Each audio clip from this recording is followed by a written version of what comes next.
Thanks for your patience. There is no denying this simple fact. Yesterday was a jarring day for many people, not only at Des Moines Public Schools, but throughout this community and country. In 2023, our students, staff, and families warmly welcome Dr. Roberts into our community, and he has served as an enthusiastic voice in support of our students' academic success and the need to support public education. So yesterday came as a shock to all of us. I want to be clear today, we still do not have all of the facts. According to ICE, in May 2024, an immigration judge issued a final removal order for Dr. Roberts. We were not made aware of that fact, and that's very concerning. I want to be clear, no one here was aware of any citizenship or immigration issues that Dr. Roberts may have been facing.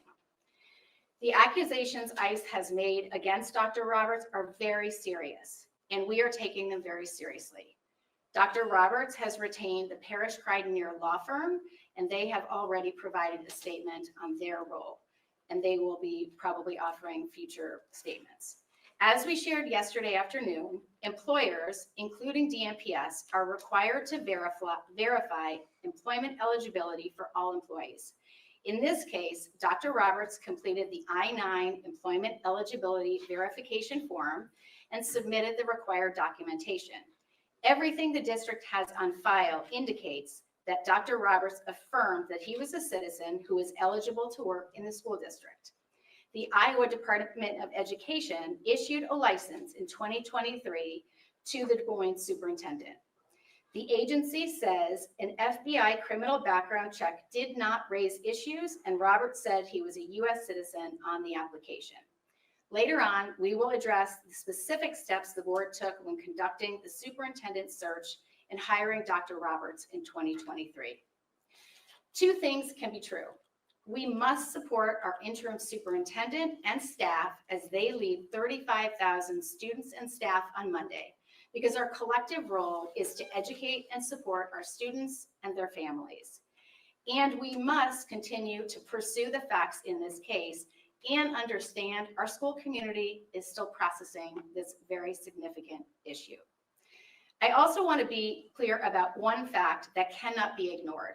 Of course, the school district ensured that a background check was conducted before hiring Dr. Roberts. That is done for every person who is hired by the district, and periodic reviews are conducted on a regular basis for all current employees. On that point, I want to share the steps in the process that led to the hiring of Dr. Roberts.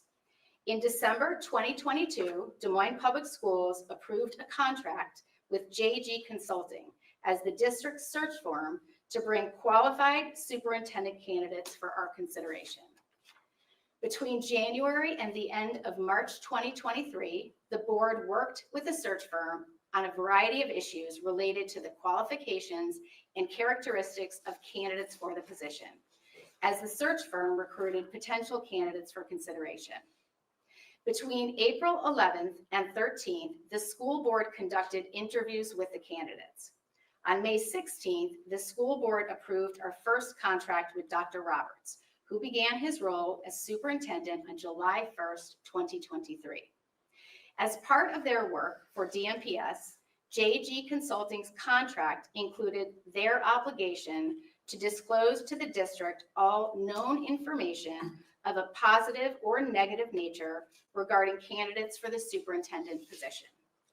That included having a comprehensive criminal, credit, and background checks conducted by a third party.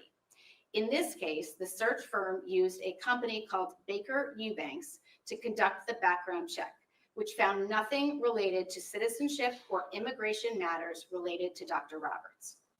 After his selection, Dr. Roberts then applied for his superintendent license with the Iowa Board of Educational Examiners.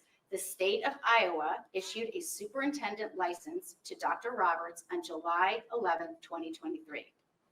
This all came after a career of more than 20 years that Dr. Roberts spent as an educator and school leader in Pennsylvania, Missouri, Maryland, Washington, D.C., and New York. In addition, DMPS is cooperating with requests for information from the state of Iowa authorities and will continue to do so. Finally, we all need to cool down the rhetoric.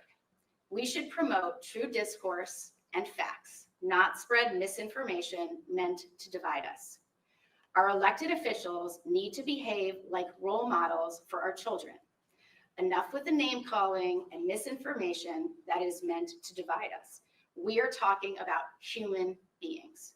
Our kids are watching. They are online 24/7 on social media, on phones, and what they see right now is likely very difficult for them to process. While we work to address this personnel issue, we must continue to lift up our district, our students, and staff, and push back against hateful rhetoric against us.